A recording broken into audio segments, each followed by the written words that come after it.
Hello दोस्तों, Ajay jewellery video श्रृंखला में आप सभी का स्वागत है।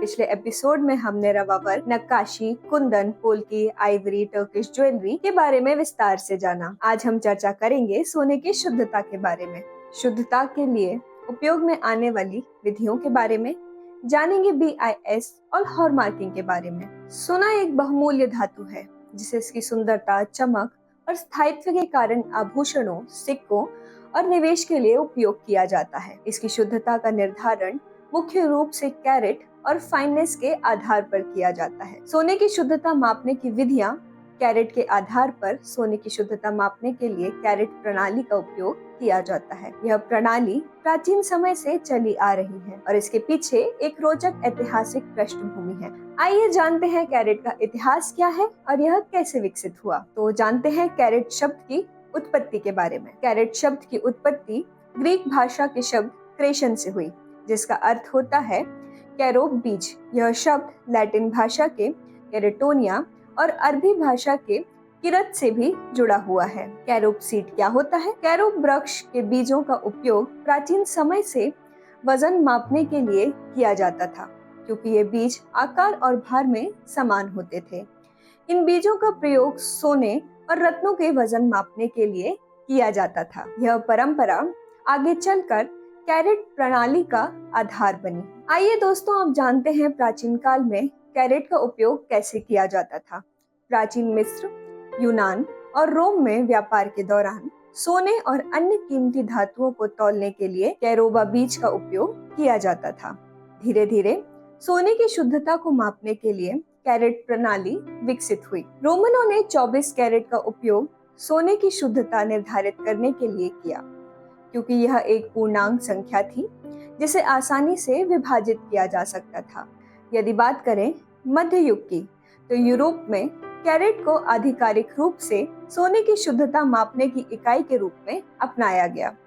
24 कैरेट को 100% शुद्ध सोना माना गया और अन्य मिश्रित धातुओं के अनुपात के अनुसार सोने की शुद्धता को कैरेट में मापा जाने लगा। इस समय 22 कैरेट, 18 कैरेट और 14 कैरेट सोने का चलन शुरू हुआ, जो आज भी प्रचलित है। बात करें आधुनिक युग की, तो 19वीं और 20वीं शताब्दी में कई देशों ने सोने की शुद्धता के लिए कैरेट मानक अपनाया।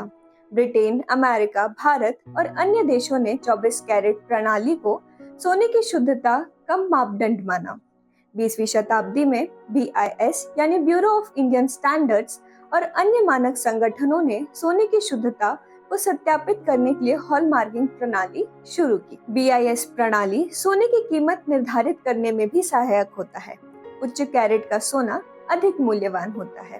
कैरेट सोने की शुद्धता का एक पारंपरिक माप है। सोने की अधिकतम शुद्धता 24 कैरेट होती है, जिसका अर्थ है यह पूरी तरह से शुद्ध होता है, यानी 99.9%। लेकिन आभूषणों और अन्य उपयोगों के लिए इसे मिश्र धातुओं जैसे तांबा, चांदी या जिंक के साथ मिलाया जाता है, ताकि इसे अधिक मजबूत बनाया जा सके।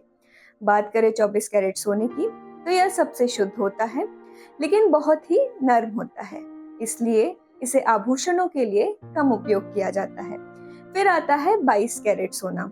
आभूषणों के लिए सबसे अधिकतम प्रचलित होता है, क्योंकि यह शुद्ध होता है और टिकाऊ भी होता है। फिर आता है 18 और 14 कैरेट सोना। इनमें अन्य धातुओं की मात्रा अधिक होती है, जिससे इन्हें अधिक मजबूत बनाया जाता है। बात करें फाइननेस के आधार पर, तो फाइननेस सोने की शुद्धता को 1000 अंशों में मापा जाता है। इसे दशमलव प्रणाली में व्यक्त किया जाता है। तो आइए दोस्तों, आप जानते हैं कि सोने की शुद्धता की जांच कैसे करें। सोने की शुद्धता को जांचने के लिए कुछ मानक तरीके होते हैं, जिनमें सबसे पहला होता है हॉलमार्किंग द्वारा पहचान किया जाना। आइए तो सबसे पहले जानते हैं हॉलमार्किंग के बारे में। हॉलमार्क एक सरकारी प्रामाणिकता का संकेत है, जो सोने की शुद्धता और गुणवत्ता की गारंटी देता है।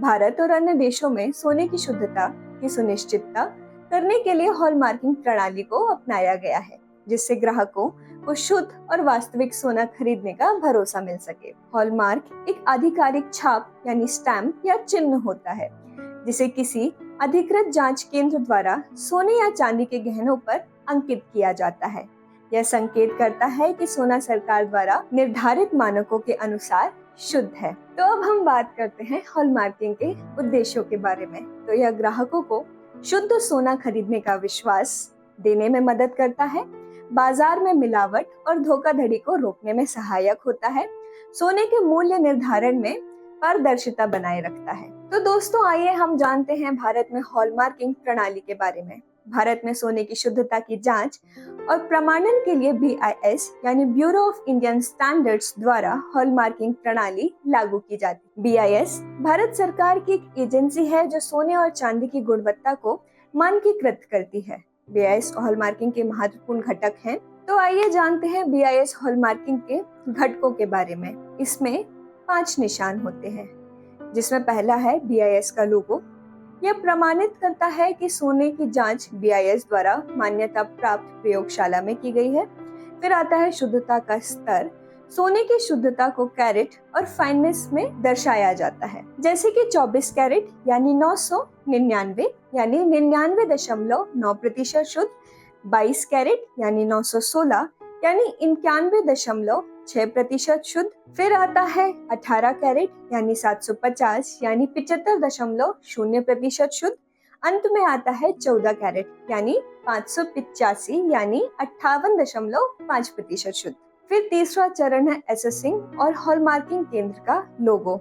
यह चिन्ह दर्शाता है कि गहने को अधिकृत जांच केंद्र में प्रमाणित किया गया है। इसके बाद आता है निर्माता या जौहरी का पहचान चिन्ह यानी ज्वेलर्स आइडेंटिफिकेशन मार्क, जिससे यह पता चलता है कि गहना किस जौहरी ने बनाया है।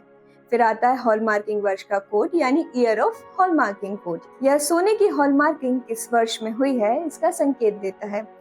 उदाहरण स्वरूप, यदि कोई आभूषण 22 कैरेट का है तो उस पर BIS 916 अंकित होगा, जो यह दर्शाता है कि यह 91.6% शुद्ध सोना है। सोना खरीदते समय उसकी शुद्धता सुनिश्चित करने के लिए कुछ बातें ध्यान में रखें, जैसे BIS हॉलमार्क की जांच करें, यह आभूषण पर अंकित होना चाहिए। कैरेट और फाइननेस नंबर देखें, जैसे 916 यानी 22 कैरेट, 750 यानी 18 कैरेट। हॉलमार्किंग केंद्र और जौहरी का चिन्ह देखें, यह सोने की प्रामाणिकता को दर्शाता है। फिर आप BIS केयर ऐप का उपयोग कर सकते हैं। BIS के मोबाइल ऐप से हॉलमार्किंग नंबर डालकर उसकी सत्यता की जांच की जा सकती है। तो दोस्तों, ये हमने जाना हॉलमार्क के बारे में। अब हम जानेंगे कि बिना हॉलमार्क वाला सोना खरीदने के क्या जोखिम हो सकते हैं, जिसमें सबसे पहला है मिलावटी या नकली सोना मिलने की संभावना अधिक होती है। गहनों में कम शुद्धता हो सकती है, जिससे उसका मूल्य कम हो सकता है। पुनर्विक्रय यानी रीसेल करते समय कम कीमत मिल सकती है और कोई प्रमाण न होने के कारण कानूनी विवाद भी हो सकता है। भारत सरकार ने 1 जून 2021 से 50 ग्राम से अधिक के सोने के गहनों पर BIS हॉलमार्क अनिवार्य कर दिया है। अब ग्राहकों को बिना हॉलमार्क वाले आभूषण खरीदने की जरूरत नहीं है। भारत में BIS bureau of Indian standards द्वारा हॉलमार्किंग की जाती है। तो आइए आप जानते हैं कि ये BIS क्या होता है। BIS यानी ब्यूरो ऑफ इंडियन स्टैंडर्ड्स यानी भारतीय मानक ब्यूरो भारत सरकार का एक राष्ट्रीय मानकीकरण संस्था है, जो उत्पादकों की गुणवत्ता, सुरक्षा और विश्वसनीयता सुनिश्चित करने के लिए मानक निर्धारित करती है। यह भारत के उपभोक्ताओं को शुद्ध और प्रमाणित वस्तुएं उपलब्ध कराने में महत्वपूर्ण भूमिका निभाती है।